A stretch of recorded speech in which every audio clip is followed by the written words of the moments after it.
अस्सलाम वालेकुम रहमतुल्लाहि व बरकातुहू। गाइस, एक बार फिर एक नई वीडियो के साथ मैं आपकी खिदमत में हाजिर हूं। आज की वीडियो में आप देखेंगे एक हिंदू आदमी को अपने मजहब और अपनी किताबों पर कुछ डाउट होता है। वो अपने पंडित से सवाल करता है तो पंडित उसको जवाब देने की बड़ी कोशिश करता है कि तसल्ली बख्श जवाब दूं, लेकिन इनकी कोई काफ़ी लंबी चौड़ी बासो मुबासा होता है, लेकिन इसका कोई तसल्ली बख्श जवाब वो हिंदू पंडित नहीं दे पाता। तो इसके जवाबात फिर आप सुनेंगे डॉक्टर जाकिर नाइक साहब से।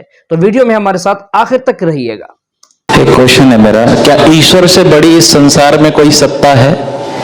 अगर ईश्वर से बड़ी कोई संसार में सत्ता है तो वो ईश्वर ही है, क्योंकि ईश्वर से बड़ी कोई सत्ता है नहीं। ईश्वर का कोई आकार हो सकता है? हाँ जी, क्या ईश्वर का कोई आकार हो सकता है? देखिए, आप सबसे रिक्वेस्ट है जो इस प्रकार के प्रश्न पूछ रहे हैं वो भगवत गीता पढ़िए, श्रीमद् भगवत गीता यथारूप, उसमें सारे प्रश्नों का उत्तर आपको मिलेगा। गीता ज्यादा ऊपर है या वेद ज्यादा ऊपर है? वेदेश सर्वेरहम एव वेद्यो वेदांत कृत वेद वेद। संस्कृत में बोलेंगे तो सिर्फ मुझे समझ आएगा। भगवत गीता में भगवान कह रहे 15 अध्याय के 15 श्लोक में क्या कह रहे हैं कि वेदों के द्वारा तो मुझे ही जाना है, वेदों की रचना मैंने की है, वेदों का संकलन करता मैं ही हूँ, वेदांत भी मैं ही हूँ। तो ईश्वर है ना वेदों की रचना करने वाला? यानी भगवान श्री कृष्ण अपने बारे में बता रहे हैं। तो भगवान श्री कृष्ण से पहले क्या संसार नहीं था? संसार की उत्पत्ति भगवान से हुई, इसलिए भगवान गीता में कह रहे हैं हम सर्वस्य प्रभो भगवान। एक मिनट गुरुजी, और भौतिक जगत का भगवान गीता ने तो 5000 वर्ष पहले कहा है। भगवान उससे पहले जब गीता नहीं थी, ओनली फॉर वेद, वेद का ईशोपनिषद पढ़िए, ईशावास्यविदं सर्वम यत्किंच जगत्याम जगत। 4थे अध्याय में भगवान कृष्ण बोल रहे हैं गुरुजी, गीता से पहले वेद था। मेरे प्रश्न, आपके प्रश्न का उत्तर तो देने दीजिए मुझे। आप कह रहे हो कि भगवत गीता पहले 5000 साल पहले बोली गई। भगवान कृष्ण स्वयं गीता में बोल रहे हैं 4थे अध्याय में, इवम विश्वते योगम प्रोक्तवान अहम अव्ययम, मैंने ये दिव्य ज्ञान सूर्य देव विश्वान को दिया 12 करोड़ साल पहले, 5000 साल पहले नहीं।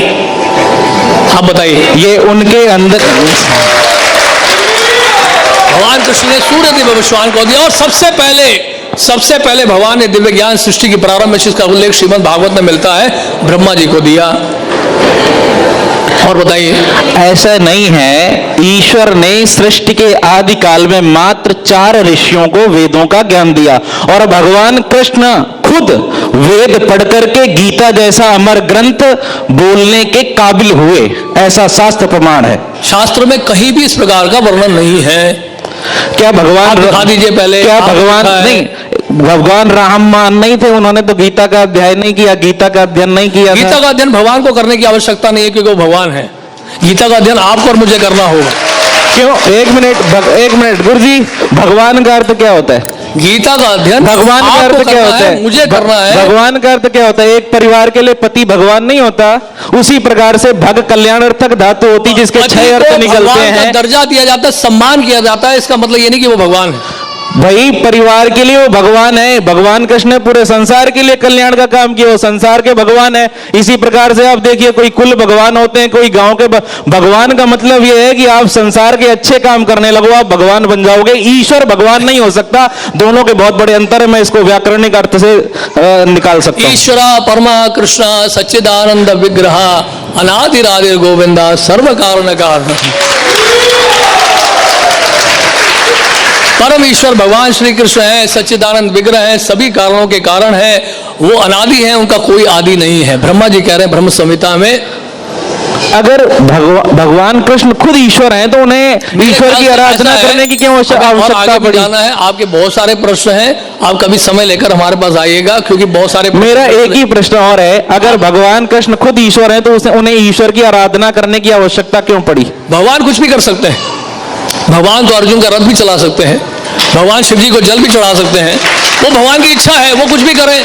हम क्यों उनको चुनौती दे रहे हैं? भगवान ने ऐसा क्यों किया? तो भगवान और ईश्वर में अंतर है। ईश्वर निराकार है तो उसका आकार हो ही नहीं सकता। वेद खुद कहता है ईशावास्मितम सर्वम यत्किंच जगत्याम बुंदिता। ईश्वर और गीता खुद कहती है, भीष्म पितामह खुद कहते हैं ईशावास्यम इदम सर्वम यत्किंच जगत्याम। जगत का मतलब ये है कि जो भी आप खुद देख रहे हैं, चेत हो अचेत हो, एनिमेट हो इनएनिमेट हो, its own and control by the supreme Lord. हाँ, तो वो परमात्मा सुप्रीम पावर है और जो भी उसके भक्त हैं, वो भगवान कृष्ण हो, भगवान राम हो, जो भी हो, वो सिर्फ और सिर्फ भगवान है। उन्होंने सिर्फ ईश्वर के प्रति जाने के लिए आग्रह मात्र किया है। बुरा मत मानेगा, आप जो सिद्धांत बोल रहे हैं, दर्शन बोल रहे हैं, उसको मायावाद कहते हैं। वो तो और हमारे शास्त्रों में लिखा है, दर्शनकार्ती क्या है? मायावादी भाष्य सुने होए सर्वनाश। दर्शनकार्ती है, दर्शनेनिति दर्शनम, सुनने से जो हमें आध्यात्मिक दर्शन जीवन। करा दे उसी को दर्शन कहते इसलिए हैं। भगवत गीता में 12वें अध्याय में भगवान कह रहे हैं, क्लेशो अतिरिक्त मेरा एक ही क्वेश्चन है, क्या गीता से पहले जीवन नहीं था? जो निर्विषय निराकार ब्रह्म के ऊपर ध्यान लगाता है, ऐसा मार्ग बड़ा कठिनाइयों से बीतता है। क्या गीता से पहले जीवन नहीं था? गीता से पहले जीवन था जो भगवान के द्वारा निर्देशित था।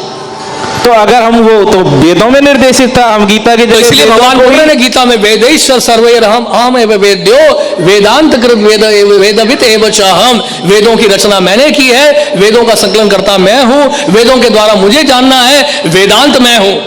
ईश्वर का न कभी जन्म होता है न कभी वो मरता है। भगवान कृष्ण का जन्म हुआ है, इसलिए भगवान गीता के 4वें अध्याय में कह रहे हैं, जन्म कर्म च मे ईश्वर नहीं दिव्यम, हो सकते, महान पुरुष हो जन्म सकते कर्म हैं। च मे दिव्यम एवं यो वेति तत्वतः त्यक्त्वा देहम पुनर्जन्म नैति मामेति स अर्जुन। भगवान कहते हैं मेरा जन्म और मेरा कर्म दोनों ही दिव्य है। तो भगवान कृष्ण जी का तो जन्म हुआ है, भगवान कृष्ण का तो जन्म हुआ है, जन्म हुआ है। सूर्य देव प्रकट होते हैं, सूर्य देव अप्रकट होते हैं। सूर्य देव का जन्म होता देखा आपने? सूर्य अनादिकाल से है। हाँ, तो इसी तरह से भगवान कृष्ण भी अनादिकाल से है। मेरा एक ही मानना है कि ईश्वर से बड़ी ना किसी भगवान की सत्ता है, ना कोई जो जन्म लिया है वो मरेगा, ये सार्वभौम सत्य है। इस कारण से भगवान कृष्ण ने भी जन्म लिया, वो भी महान पुरुष हुए, ईश्वर नहीं थे। उन्होंने संसार के कल्याण के लिए बहुत सी उपदेश दिए, या बाबा तुलसी ले लो, वाल्मीकि ले लो, व्यास जी ले लो, इसी प्रकार से वो भी थे। अगर हम उन्हें निराकार मानेंगे, निराकार का कोई आकार नहीं हो सकता, ईश्वर ही निराकार है, बाकी सब उसके भक्त हैं। ऐसे संसार में कौन सी व्यक्ति है जो निराकार से निकली हो? बताइए मुझे।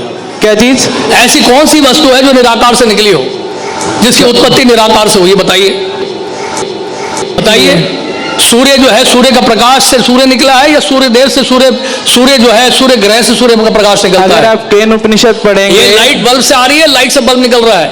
पहले लाइट आई है ना, पहले लाइट, एक मिनट, पहले लाइट आई है। हम प्रकाश सर्वस्य योग माया समावृता मूलो अयम ना भी जानाति लोको आम अब अजम अव्ययम। भगवान कह रहे हैं योग माया के द्वारा ढक देता हूं मैं अपने आप को, और जो मूर्ख व्यक्ति है मुझे नहीं समझ पाते। भाई साहब ने कहा कि वो पहली बार ऐसे मजमे में मौजूद है और बहुत खुश है। एक चुटकी में उसके सारे गलत फहमियाँ इस्लाम की दूर हो गया। अल्हम्दुलिल्लाह, अल्लाह ताला आपको हिदायत दे। और उसका सवाल है कि क्या भगवान और अल्लाह एक ही है? इस सवाल के दो रुख हो सकते हैं, दो रुख। आप कॉमर किधर लगाते वो इंपॉर्टेंट है। अल्लाह और भगवान एक है? हाँ एक है, एक ही है, दो तो नहीं है। अगर कहेंगे कि अल्लाह और भगवान यकसा है तो सवाल दूसरा रुख ले लेता है। इसका जवाब अगर आप पूछना चाहते हैं कि अल्लाह और भगवान एक है तो बेशक एक है। अगर आप पूछना चाहते हैं जो अल्लाह और भगवान, जो हिंदू लोग जो भगवान में मानते हैं और मुसलमान जो अल्लाह में मानते हैं वो एक है, तो मेरा जवाब इसमें ये कि अगर आप सही तरीके से हिंदू धर्म की किताबों का मुताला करेंगे और सही तरीके से इस्लाम धर्म की किताब का मुताला करेंगे तो दोनों यकसा है, वही है। लेकिन अगर जो मजहब के धर्म अधिकारी है उनकी बात सुनेंगे, जो किताबों के हवाले से दूर है, किताब के पैगाम से दूर है, तो हो सकता है आपको गलत राय मिलेंगी। जैसे मैंने फरमाया था मेरे तकरीर में कि कुरान में लिखा है सूरह इखलास में सूरा नंबर 112 आयत नंबर 1 में, कुल हुवल्लाहु अहद, कहो कि अल्लाह एक है। उसी तरीके से आप जब हिंदू मजहब की किताब का मुताला करते हैं, आप पढ़ते हैं, उसमें लिखा है छंदोग्य उपनिषद में अध्याय number 6 section number 2 shloka number 1 में लिखा है एकम एविदित्यम, भगवान एक है, ईश्वर एक है, दूसरा नहीं है। लिखा है श्वेताश्वेतर उपनिषद में चैप्टर नंबर 6 श्लोका नंबर 9 में, नाचस्य कसिज जनिता न चदीपा, उस भगवान के कोई वालिदैन नहीं है, कोई रब नहीं है।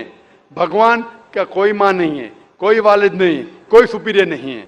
लिखा है श्वेताश्वेतर उपनिषद में चैप्टर नंबर 4 श्लोका नंबर 19 में, नात्यस्य प्रतिमास्ति, उस ईश्वर की कोई प्रतिमा नहीं। प्रतिमा का मतलब है अक्स, painting, picture, portrait, statue, idol. उस भगवान की कोई प्रतिमा नहीं, कोई पिक्चर नहीं, कोई पेंटिंग नहीं, कोई अक्स नहीं, कोई फोटोग्राफ नहीं, कोई आइडल नहीं, कोई स्टैच्यू नहीं।